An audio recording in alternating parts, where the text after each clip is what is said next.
In the quiet solitude of his office, American officer James Riley answered the call. On the other end, the voice of Japanese detective Kenji Tanaka was calm, but the message was not. Deep within a forested mountain range on Japan's largest island, Honshu, a discovery had been made. It was the rusted, skeletal remains of an old airplane, a ghost from the Second World War. The wreckage was remote, buried in vegetation for over 6 decades, a place where time stood still. The aircraft's serial number provided a chilling connection. It belonged to his grandfather, Captain Thomas Riley, a man who had vanished in the Pacific Theater in 1943. The official story, the one his family had held onto for generations, was that Captain Riley's reconnaissance plane had been lost at sea. It was a simple, tragic narrative of a pilot who disappeared without a trace. The discovery on a Japanese mountain, hundreds of miles from his recorded flight path, instantly unraveled everything James had ever been told. The truth, it seemed, was a carefully constructed lie. His grandfather's final moments were not a mystery of the deep ocean, but a secret buried in the earth. The detective's tone carried a sense of intrigue, a professional curiosity that mirrored James's growing unease. He knew, with a sudden sinking certainty, that he could not simply close the file. He had to see it for himself. James booked the first flight to Japan, beginning an investigation that would lead him into a past shrouded in secrecy and deceit. The journey to Japan was a blur of steel and glass, a sterile transition between 2 vastly different worlds. American officer James Riley arrived in Tokyo, the city's neon-drenched chaos a stark contrast to the quiet mystery he was chasing. A uniformed man, Detective Kenji Tanaka, met him at the station. Tanaka's movements were precise and efficient, his face a study in professional calm. He offered no small talk, only a direct path to a rented 4-wheel drive vehicle and the long drive into the countryside. As the urban sprawl gave way to rolling green hills and then to the unforgiving dense forests of the Chigoku region, James felt the weight of history settle on his shoulders. The past was not a distant memory here. It was a tangible presence, a force that had been waiting to be discovered. Their final approach was on foot, an arduous hike up a steep, muddy trail that seemed to exist only on the most obscure of maps. The air grew thinner and colder, the forest silent except for the crunch of leaves under their boots. The crash site was not what James had imagined. He had pictured a fiery impact, a violent end. Instead, he found a ghostly monument to time. The aircraft, a modified reconnaissance variant of the P-38 Lightning, was a mere skeleton of rust and bent aluminum, its shape barely discernible amidst the encroaching vegetation. Trees had grown up around it, their roots entwining with the wings and fuselage as if trying to reclaim it for the earth. The silence was profound, broken only by the chirping of insects. The scene was one of quiet solitude, a far cry from the battlefield chaos one would expect. Tanaka pointed to a series of punctures on the left wing. The detective's forensic training allowed him to make an immediate assessment. The holes were not the result of a machine gun strafing from another aircraft. The entry points and trajectories suggested the plane had been hit by small arms fire from below, a deliberate ambush from the ground. This detail alone shattered the official narrative of a high-altitude reconnaissance mission gone wrong. Why would a pilot on a routine observation flight be ambushed on the ground? It didn't make any sense. The mystery deepened, transforming from a simple historical discovery into an active, unfolding investigation. Tanaka motioned towards the cockpit, where a team of researchers had been carefully sifting through the debris. The cockpit was the best preserved part of the aircraft, protected by the dense foliage. There, tucked inside the crumpled metal were the few personal effects that had survived the passage of time. The investigators had found a leather wallet, brittle and stained, and a small collection of faded photographs. One image showed his grandfather, a young man with a determined glint in his eyes, alongside a group of American soldiers and Japanese civilians, a sight that was utterly incongruous with the narrative of an isolated pilot on a solo mission. But the most significant item was a thick, oil-stained envelope, carefully sealed and marked with a stamp that read, "Classified." This envelope, containing a secret that had been hidden for 8 decades, was the key to unlocking the true purpose of his grandfather's final flight. The journey back to Tokyo was silent, the unspoken weight of the sealed envelope heavy between them. The document, once a simple piece of paper, had become the centerpiece of an 8-decade-old mystery, a physical link to a hidden truth. James and Tanaka found a secure, discreet room at a government facility in the city, a place where they could work without interruption or prying eyes. James felt a growing sense of urgency, a pressing need to understand the full scope of his grandfather's mission and the forces that had kept it hidden. The envelope was a tangible thing, a promise that the answers were within his grasp if he only dared to open it.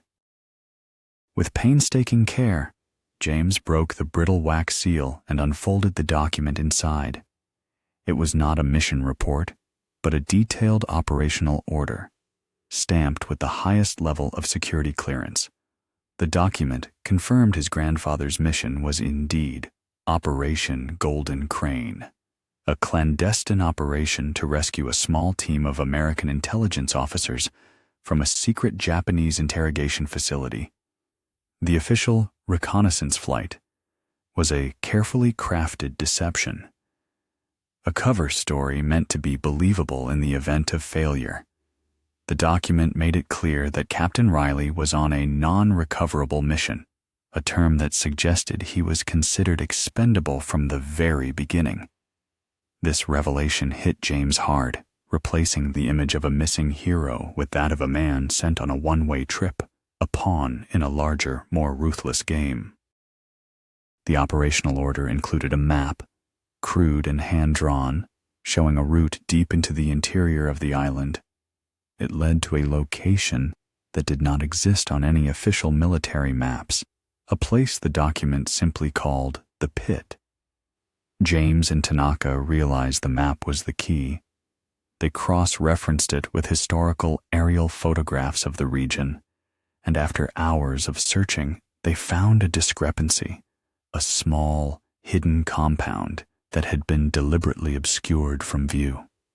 It was not a prison camp, as they initially suspected, but a specialized interrogation facility run by a notorious Japanese intelligence unit. The pieces of the puzzle began to fall into place. His grandfather wasn't just on a rescue mission.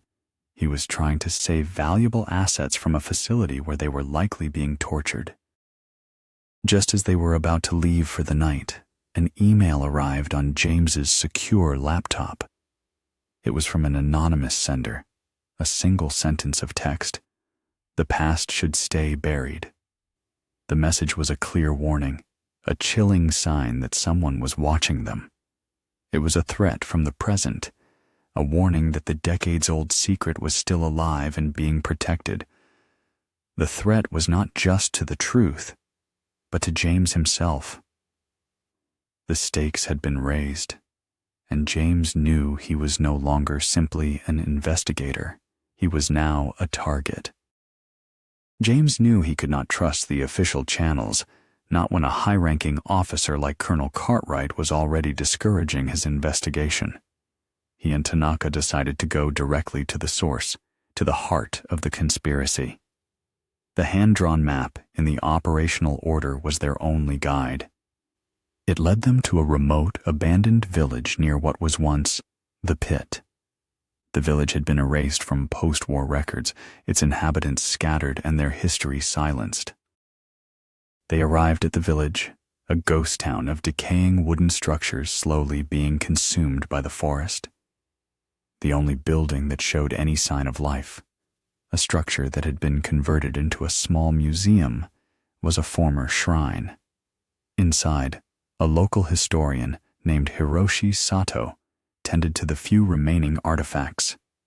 He was an old man, his eyes full of the quiet sorrow of a forgotten history. James and Tanaka showed him the photograph of Captain Riley with the group of soldiers and civilians. Sato's eyes widened in recognition. He pointed to a young woman in the photograph, a small, determined figure standing beside James's grandfather. Her name, he said, was Emiko. She had been a member of a local resistance group, a loose network of villagers who opposed the brutal military government. Sato revealed that the villagers had a deep-rooted mistrust of the regime and that Emiko, a trained nurse, had been secretly aiding captured Allied soldiers. This information reframed the entire mission. It was not just a rescue operation. It was a collaborative effort between a U.S. pilot and a local Japanese resistance group. Sato also told them that Emiko kept a diary, a detailed record of her activities during the war. He believed it held the true story of what happened during the Golden Crane mission, but the diary had been lost in the post-war chaos. As they left the village, James's phone buzzed with another message. This time, a photograph of his grandfather, with a cryptic message from a new sender. He was betrayed. Find the diary. The tone felt strangely familiar, echoing the style of the earlier warning. James began to suspect the same person might be behind both messages. The message confirmed his worst fears. His grandfather had made it to the ground, but something had gone terribly wrong. The threat was no longer anonymous. It was personal. He was being guided by someone who knew the truth and was now pushing him to find it. The search for the truth had just become a race against time, and James knew he could not stop until he had found the diary. The message was a gauntlet thrown down, a challenge that James could not ignore. The search for a long-lost diary, a single relic from a time of war, became his new obsession.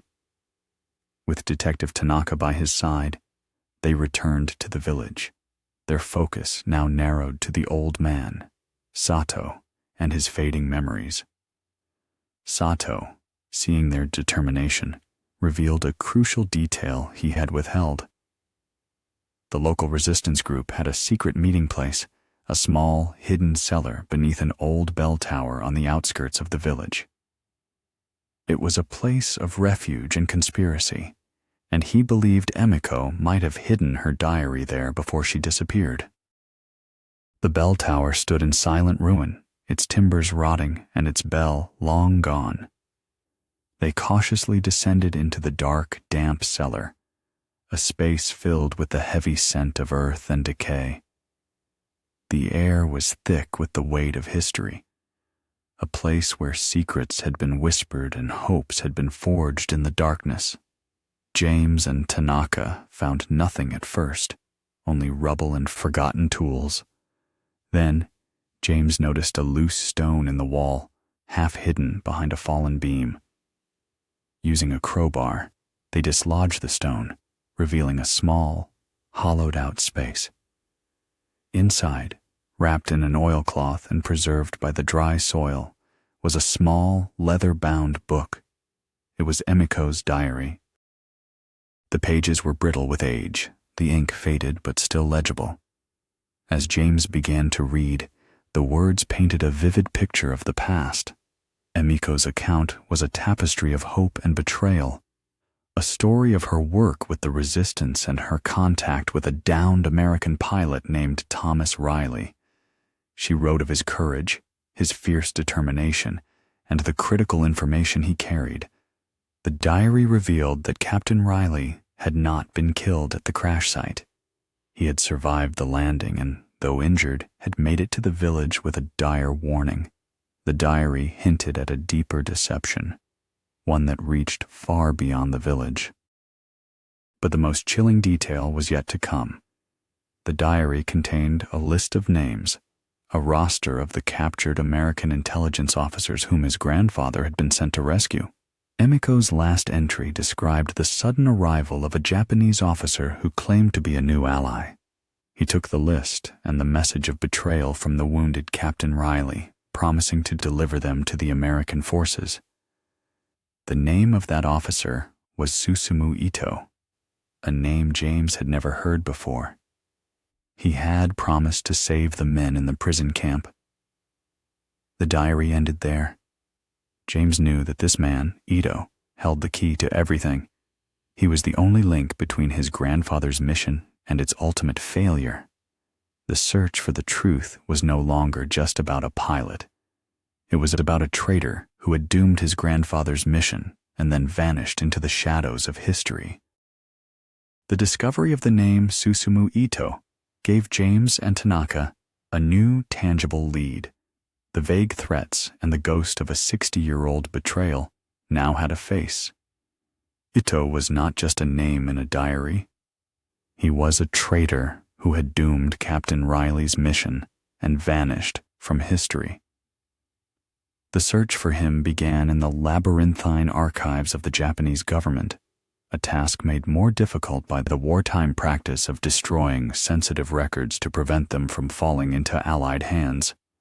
They spent days sifting through military files, personnel logs, and intelligence reports. It was a painstaking process, a hunt for a single name in a sea of paper and forgotten faces. Their efforts were initially fruitless. The name Susumu Ito was common, 100 different men with the same name. They needed more, a detail that would separate him from the others.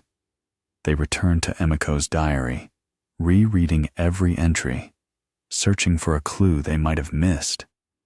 The diary mentioned that Ito was a high-ranking officer, a man with access to sensitive information. He was also a man of quiet, unassuming demeanor who had gained the trust of the local resistance. This was the key. They began cross-referencing the name with records of officers who were assigned to the interrogation facility near the village, filtering for those who fit the description of a high-ranking intelligence officer. The search eventually yielded a result, a personnel file for a man named Susumu Ito, a colonel in the Imperial Japanese Army's Intelligence Division. His service record was impressive, a career marked by rapid promotions and assignments to classified projects. But there was a glaring discrepancy.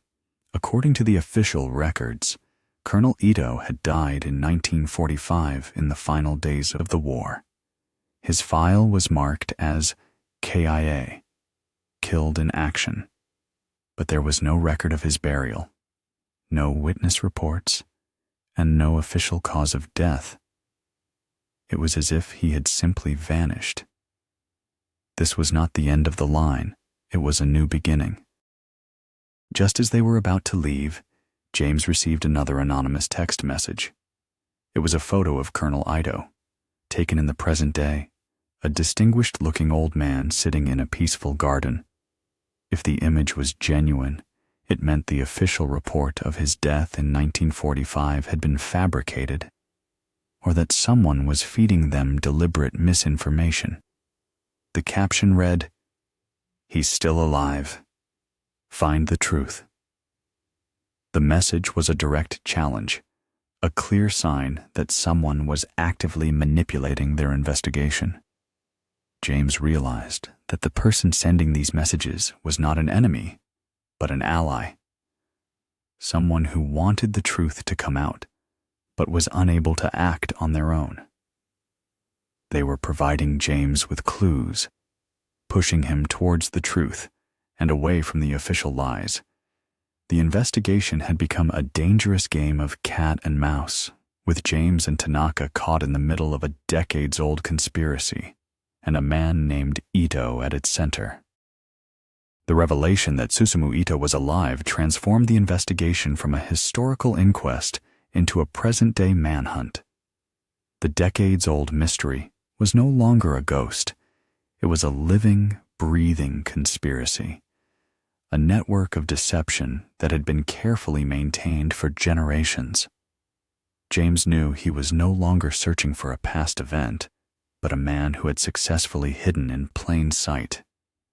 He and Tanaka shifted their focus, turning their attention to the connections between Ito and Colonel Helen Cartwright, the very person who had tried to bury the case. They theorized that her obstruction was not a coincidence but a deliberate act to protect a secret she was a part of. Tanaka, using his extensive network within the Japanese police and intelligence community, began digging into Cartwright's past. He uncovered a crucial detail. Her father had been a high-ranking intelligence officer who served in occupied Japan after the war. What's more, he was one of the officers assigned to investigate the disappearance of Captain Thomas Riley. The connection was undeniable, a chain of command linking the cover-up directly to the Cartwright family. The threads of the conspiracy were finally beginning to weave together, and James felt a growing sense of dread. Just as they were piecing this together, another anonymous message arrived. This time, it was a photograph of a tattered, leather-bound diary opened to a specific page.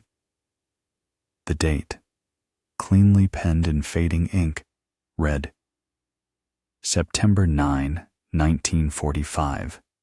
Below it, a title was written in English, Operation Phoenix. The diary entry detailed a secret, post-war operation to exfiltrate several high-ranking Japanese intelligence officers who had secretly collaborated with the Allies. Instead of being tried for war crimes, these men were given new identities and helped to resettle in America. The purpose of the operation was to utilize their expertise for the coming Cold War against the Soviet Union. One chilling line stood out. Ito will be our key to success. James realized his grandfather had been more than just betrayed. He had been an unwitting victim of a vast, clandestine plot. His mission to rescue a group of American intelligence officers was a smokescreen for Operation Phoenix, a ruse designed to facilitate the extraction of key Japanese assets like Ito. Captain Riley had discovered the truth and was trying to send a warning, but his message had been intercepted, ensuring the operation's success at the cost of his life. Everything clicked into place. Colonel Cartwright and her father had not been protecting a secret. They had been actively preserving a lie. The contradiction gnawed at James. Was Ito truly alive, or was the photo another layer of the deception? Stunned by this revelation, James received a final, ominous message. It said, "Do not seek him. Ito is dead, but he left more than just a name. He left a trail you must follow. Go to the Okinawa University Library. Find Professor Takeda. He knows what you are looking for. Be careful." The message was a directive, a final clue from his anonymous ally. James knew he had to act fast before his opponents could get to Professor Takeda. The truth was within reach, but the final, most dangerous obstacle now stood directly in his path. The flight to Okinawa was a stark contrast to the mountainous landscapes of Honshu. Below, the deep blue of the Pacific gave way to the vibrant turquoise of the East China Sea. For James, the journey felt less like a search for historical truth and more like a race. The anonymous messages, a lifeline in this treacherous pursuit, had a new, urgent tone. Professor Takeda was their next lead, a living link to the man who had betrayed his grandfather. The weight of his grandfather's secret and the decades-long conspiracy was now palpable, a heavy presence that had followed them across the country. They found Professor Takeda in the cavernous, quiet expanse of the Okinawa University Library. He was a distinguished historian, a man whose life's work was the meticulous study of the Pacific War and its aftermath. Takeda, however, was not surprised by their visit. His face was a mask of professional calm, but his eyes held a knowing look, as if he had been expecting them. He revealed that he had been contacted just 2 days prior by a colleague from America, a woman who asked similar questions about a Japanese officer who disappeared after the war. James immediately understood. It was Colonel Cartwright, or someone working for her, trying to get to the truth before he could. The chase had grown tighter, the stakes higher. Professor Takeda led them to a restricted archive, a sterile, climate-controlled room filled with thousands of boxes of donated documents and artifacts.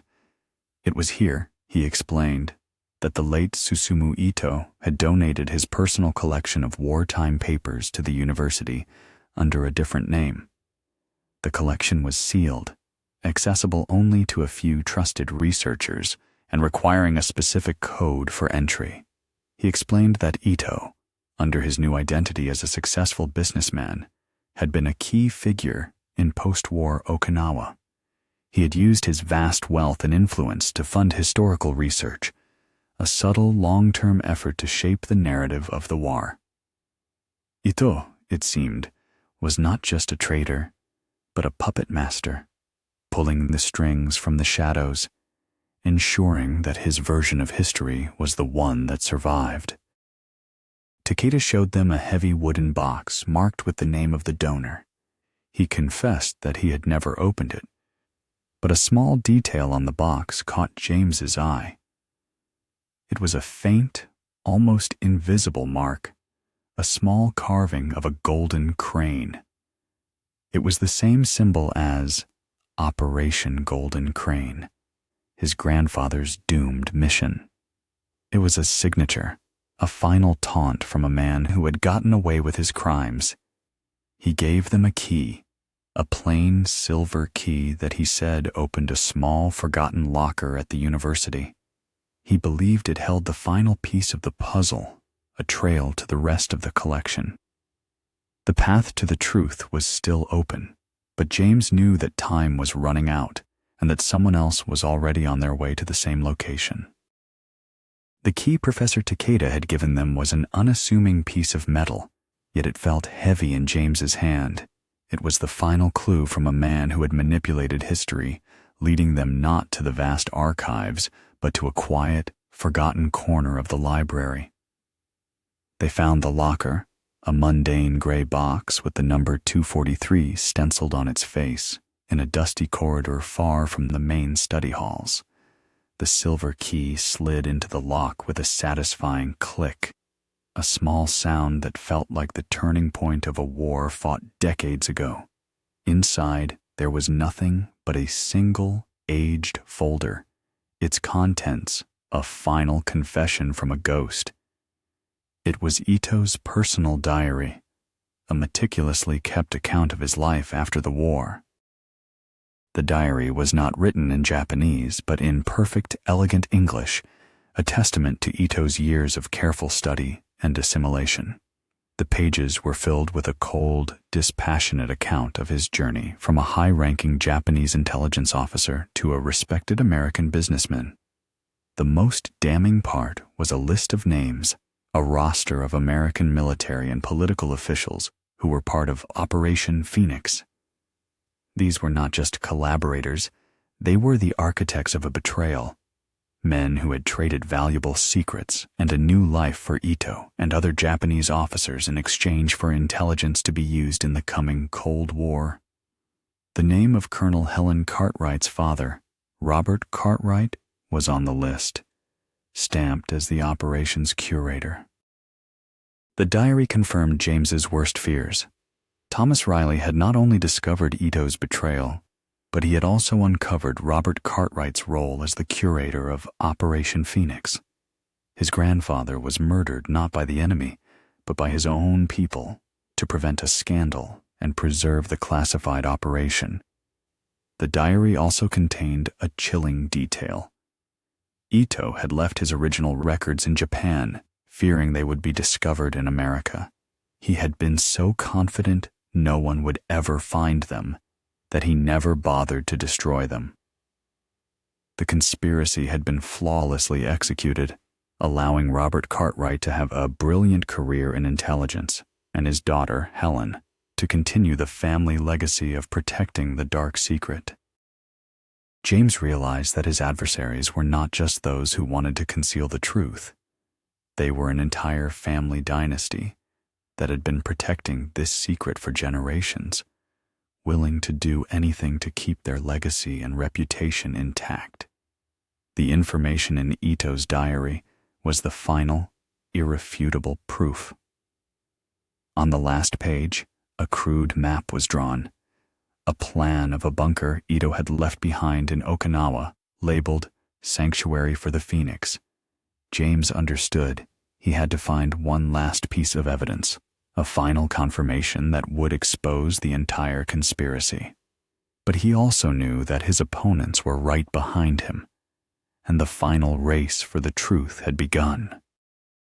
The map in Ito's diary was a blueprint to the past, a final piece of a puzzle laid out by a man who had believed his secrets were safe forever. It led James and Tanaka to a forgotten corner of Okinawa, a dense coastal forest where the scars of the war were still visible in the rusted remnants of old military equipment. The location was remote, a hidden scar on the landscape far from any populated area. The bunker's entrance, disguised by a thick layer of vines and overgrowth, was almost impossible to find without the map's exact coordinates. It was a perfect hiding place, a sanctuary for a traitor. With a powerful wrench, they pried open the heavy steel door. A rush of cold, stagnant air escaped from the darkness within, carrying the smell of decay and forgotten time. They descended a flight of crumbling concrete steps into the earth, their flashlights cutting through the impenetrable blackness. The bunker was a labyrinth of cold, damp corridors, a silent tomb that had remained untouched for 8 decades. Following the map, they navigated through the dark passages until they reached a thick, blast-proof vault door. This was the heart of the Sanctuary for the Phoenix, the final repository of Ito's secrets. The vault's lock was a complex combination mechanism, but the diary contained a note with a series of numbers that proved to be the code. The tumblers clicked, and the heavy door swung open, revealing a small, dry room. Inside, meticulously arranged on steel shelves, were metal boxes and leather-bound ledgers. This was the trove of a man who believed he had won. A collection of documents that detailed every aspect of Operation Phoenix. James and Tanaka began to sift through the papers, their hands shaking with a mixture of excitement and dread. The first box contained the original Operation Golden Crane file, stamped with a top-secret designation and signed by Robert Cartwright himself. The mission report was a cold, clinical account of a planned failure, a deception authorized from the highest levels of American intelligence. The second box contained a debriefing report, written by Cartwright after the war, which confirmed that Captain Riley had uncovered the conspiracy and was to be eliminated to protect the operation. The papers detailed how Cartwright had orchestrated the cover-up, falsifying reports and spreading misinformation to ensure the truth remained buried. The final box held a roster of names, the full list of Japanese and American officials involved in Operation Phoenix, complete with their new identities and post-war assignments. Just as they were securing the last of the evidence, a faint noise from above echoed through the corridors. It was the sound of a vehicle, followed by the unmistakable shuffle of boots on concrete. James and Tanaka froze, their flashlights casting long, dancing shadows on the walls. The silence of the bunker was broken, and they knew they were no longer alone. Their long-held fear had become a reality. The adversaries they had been hunting were now hunting them, and they were trapped deep underground with the truth in their hands. The sound was a hammer blow against the fragile silence of the bunker. Boots crunched on the loose gravel of the entrance ramp, their cadence steady and deliberate. James and Tanaka exchanged a look of silent dread. They had been so focused on the past, on the ghosts of a 60-year-old conspiracy, that they had forgotten about the very real, very present threat to their lives. They had the evidence, the truth in their hands, but they were trapped, cornered like prey in the very sanctuary their enemy had built. With the vault door open behind them, they were exposed. They had only one way out, the long, dark corridor leading back to the surface. James grabbed the ledgers and the final, damning roster of names, tucking them inside his jacket. Tanaka secured the original file of Operation Golden Crane in his bag. The documents were their only defense, their only weapon against the forces closing in on them. As the sounds grew louder, a chorus of heavy footfalls and the sharp click of a weapon being readied, James knew they had to move. They extinguished their flashlights, plunged into the suffocating darkness, and began to crawl back the way they came. The bunker became a terrifying maze. The darkness was absolute, a heavy, suffocating blanket that pressed in on all sides. Every scrape of their clothes, every quiet whisper of a shoe against the concrete, felt like a thunderclap. The approaching light from the entrance, now a blinding white glare, cut through the blackness, casting their shadows in stark, distorted forms on the bunker walls. They heard voices, low and conspiratorial, speaking in hushed Japanese, the words unintelligible, but the intent perfectly clear. The hunters had arrived, and they were hunting with deadly intent. They found a small, narrow ventilation shaft, a tiny crawl space that was barely big enough for a grown man. It was a risky move, a gamble that the hunters would not check every possible escape route. James squeezed into the tight space first, the heavy ledgers digging into his side. Tanaka followed, pushing the bag with the files ahead of him. They moved in silence, a desperate, inch-by-inch crawl through the darkness, their hearts pounding in their chests. They could hear the voices of their pursuers, now right outside the vault, their curses and angry exclamations echoing through the bunker. It was a close call. The bunker's secrets were finally out, but its deadly trap had not yet sprung. The crawl through the ventilation shaft was a desperate, suffocating nightmare. The air was thick with dust and the smell of rusted metal, and the heavy ledgers in James's jacket pressed against his ribs with every movement.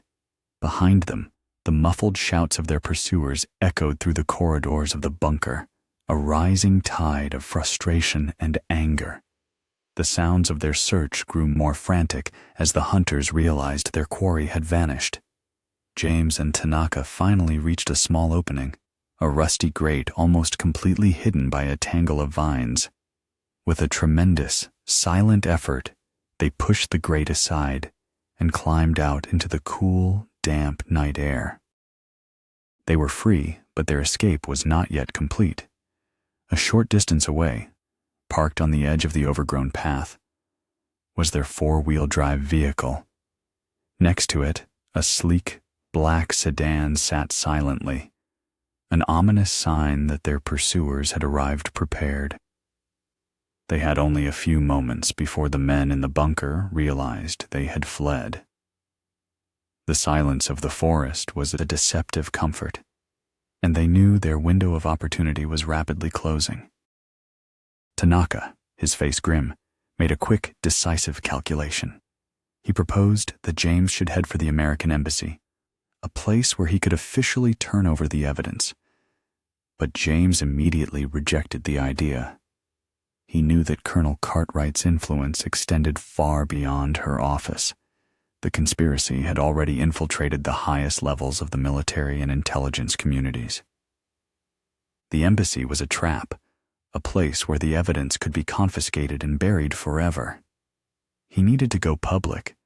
He had to trust that the American press, specifically a team of investigative journalists who had a reputation for exposing military conspiracies, would be their best option. Tanaka, understanding the logic, handed James a small, nondescript device, no bigger than a cigarette pack. He explained it was a secure, encrypted communication channel he used for emergencies. He gave James a quick tutorial on how to use it, and with a final somber nod, he pushed him toward the dense cover of the forest. Tanaka then turned, climbed into their vehicle, and with a roar of the engine, sped off in the opposite direction. James heard the squeal of tires and the sickening crunch of metal a few minutes later, followed by shouts from the black sedan. Tanaka had sacrificed himself, a final selfless act of defiance, to buy James the time he needed to escape. James was now alone, a lone figure in the dark with the weight of his grandfather's legacy and the fate of an entire conspiracy in his hands. He could not fail. The forest was a dark, unforgiving maze, its trees a chorus of silent witnesses to Tanaka's sacrifice.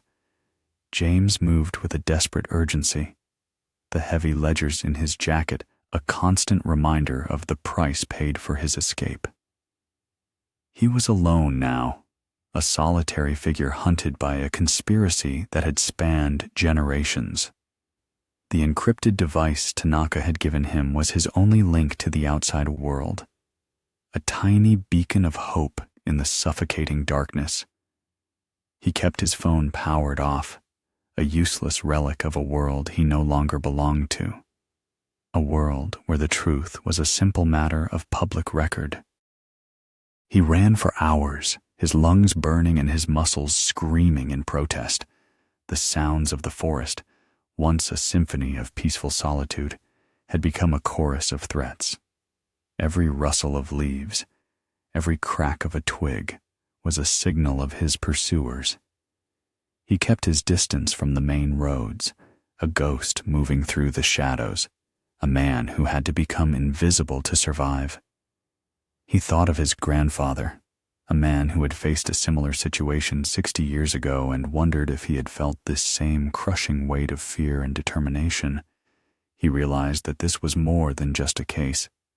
It was a legacy, a final act of justice for a man who had been betrayed and a family that had been lied to. He finally reached a small, forgotten fishing village on the coast, a cluster of wooden shacks huddled against the ocean. It was a place of quiet desperation, where the only lights were the dim lamps of the fishing boats returning from a long night at sea. He found a small, discreet inn, paid in cash, and locked himself in a small room. The first thing he did was turn on the encrypted device. It took several attempts, but he finally connected to a secure satellite network. He sent a short, coded message to a contact he had stored in the device's memory, a small, independent news organization known for its investigative journalism on military conspiracies. He gave them his coordinates and a simple message. "I have proof of Operation Phoenix. I am a fugitive. Need help now." Just as he was about to switch off the device, he received a reply. It was a single line of text from the news agency. "We know. Colonel Cartwright is our source. She will meet you at the harbor." The message was a shocking revelation. He had assumed Cartwright was his enemy, the architect of the cover-up. But she was the one who had been sending him the anonymous clues all along, guiding him to the truth. She had been playing a double game, protecting the family secret while also trying to expose it. The hunters he had fled from were not just her men. They were the remnants of the conspiracy, men who had turned against her when she tried to expose the truth. James was no longer alone in this fight, but the truth was more complex and more dangerous than he could have ever imagined. The harbor was a place of quiet industry, its docks lined with silent fishing boats and the air thick with the smell of salt and diesel fuel. James, clutching the ledgers from Ito's bunker, made his way to the designated meeting point, his mind reeling with the revelation that his greatest adversary was his only ally. He saw her standing alone on a rickety pier, the moon casting a long shadow behind her. Colonel Helen Cartwright in civilian clothes looked different, no longer the unyielding officer he had come to distrust. Her face was etched with a lifetime of secrets, a silent acknowledgement of the burden she had been carrying. She motioned for him to follow her into a small, abandoned warehouse, its walls crumbling and its roof caving in. Inside, she explained everything without a word, her actions painting a grim picture of a family legacy built on deceit. Her father, Robert Cartwright, had been the curator of Operation Phoenix, a man tasked with a mission he came to deeply regret.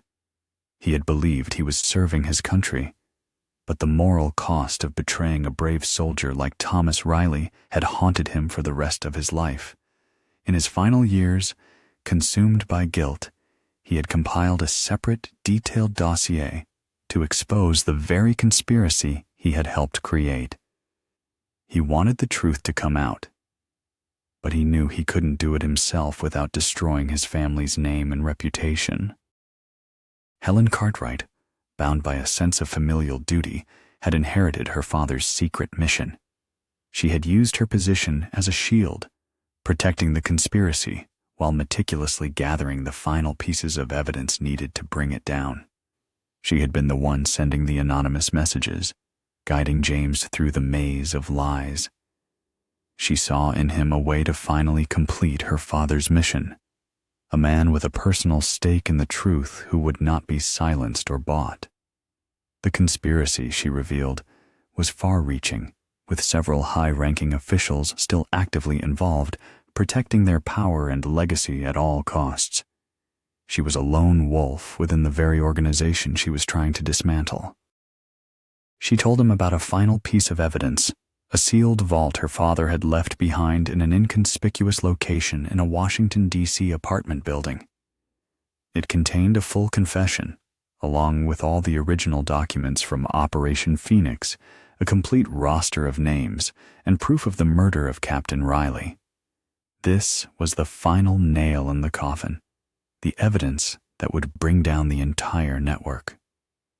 Just as she was handing him a coded key, the warehouse door was kicked in. 4 figures in dark clothes, their faces obscured, entered the room, their movements swift and silent. They had been following her, and they knew she was with James.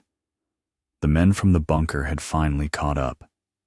The quiet meeting had become a violent ambush, and James and Cartwright were trapped, facing the full force of a 60-year-old conspiracy that was determined to silence them both.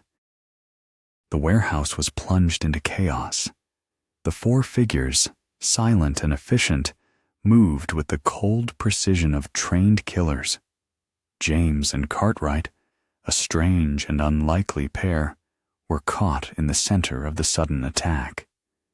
They were a military officer and a colonel, not helpless civilians, and their training took over instinctively. James threw himself behind a stack of crates, returning fire with the weapon Tanaka had given him. Cartwright, using the heavy metal doors as a shield, drew her own sidearm, a move that confirmed her deep involvement in this dangerous game. The quiet negotiation had become a brutal fight for survival, a final violent clash between the truth and those who had protected a lie for 8 decades. The brief gunfight was a blur of chaos and desperation. James, moving with a speed he didn't know he possessed, managed to get a shot off, hitting one of the attackers in the arm and sending him reeling. Cartwright, a skilled marksman, took down another with a single, precise shot. The remaining 2, realizing their advantage was gone, turned and fled into the night, their mission to silence the pair a failure. But James and Cartwright knew they had not won. They had simply survived. The conspirators knew their identities, and they would be back with more force. They had to move, and they had to move fast. They escaped the warehouse and made their way to a prearranged secure location, a small, safe house that Cartwright's father had set up decades ago. Inside, she immediately set to work. She connected a hard drive to a secure computer, uploading the entire contents of Ito's bunker, the ledgers, the files, and the final confession, to the news organization. The evidence was irrefutable, a meticulously documented history of a 70-year-old betrayal. Once the files were uploaded, she wiped the computer, severing all digital links to the evidence and ensuring the truth could not be erased. The dominoes were now in motion, and the conspiracy was about to crumble. Within a week, the news organization published an explosive exposé, a front-page story that sent shockwaves through the military and intelligence communities. Operation Phoenix, the secret post-war conspiracy to harbor traitors, was revealed. The names of high-ranking officials were exposed, a list that included Cartwright's own father.